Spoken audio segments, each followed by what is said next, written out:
శ్వేత మీద చెయ్యేస్తావే నిన్ను విడిచిపెట్టనే నీ లెక్క సెటిల్ చేస్తానే నీ తల్లి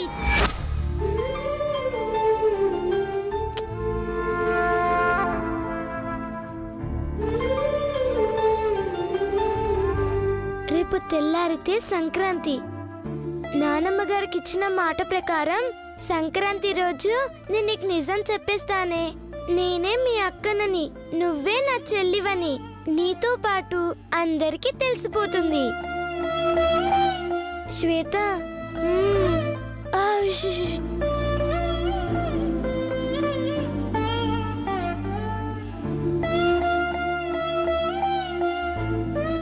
నాకెంత ఆనందంగా ఉందో తెలుసా ఈ సంతోషంలో నిద్ర కూడా పట్టట్లేదు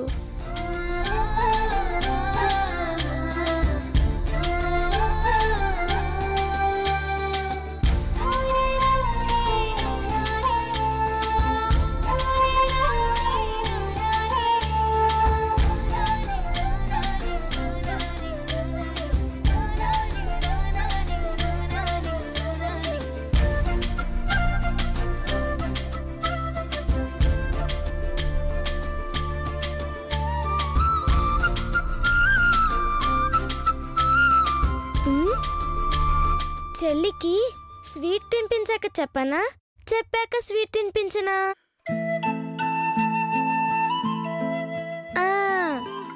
ఏదైనా మంచి బహుమతి ఇచ్చి చెప్తే ఇంకా బాగుంటుంది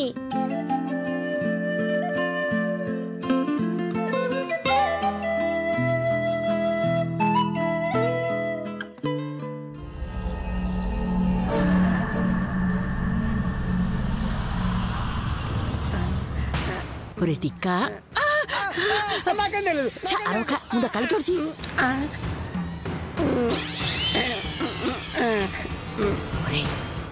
చుట్టుపక్కల వాళ్ళు ఎవరైనా వస్తే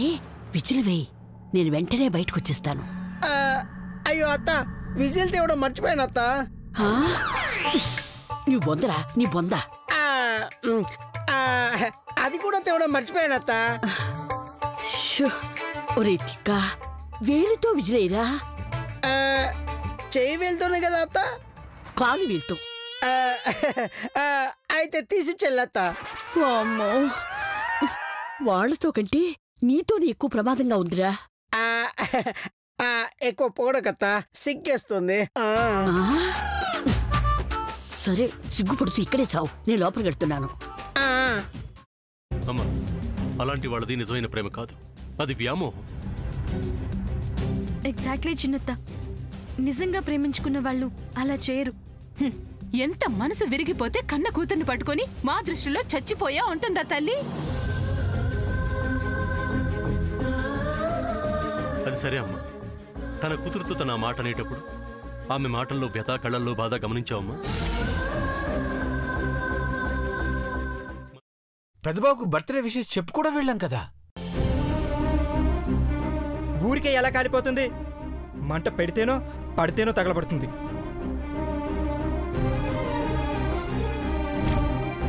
కరెక్ట్ చిన్నబాబు నీకొచ్చినట్టే నాకు డౌట్ వచ్చింది పార్వతే షర్టును తగలబెట్టిందనుకుంటా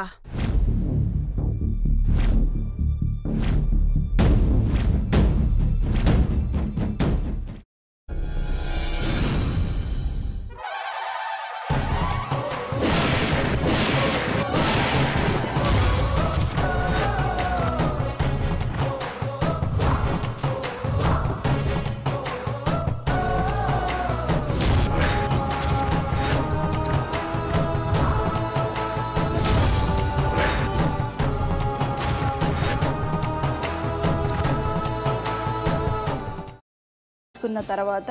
పొట్టు తీసేసి చాప్ చేసి పక్కన పెట్టుకోవాలి. ఒక పాన్ లో కొద్దిగా నూనె వేడి చేసి అందులో ఆవాలు, మినపప్పు, శనగపప్పు, కరివేపాకు, సన్నగా తరిగి పెట్టుకున్న ఉల్లిపాయలు వేసుకుని 1 నిమిషం పాటు వేయించుకోవాలి. ఆ తర్వాత కాల్చి కట్ చేసి పెట్టుకున్న వంకాయని కూడా అందులో వేసుకుని బాగా మిక్స్ చేసి బౌల్లోకి ట్రాన్స్ఫర్ చేసుకుని అందులో తగినంత చిక్కటి పెరుగు లేదా పల్చటి పెరుగు వేసుకుని మిక్స్ చేసి అన్నంతో కానియండి, చపాతీతో కానియండి సర్వ్ చేసినా చాలా బాగుంటుంది.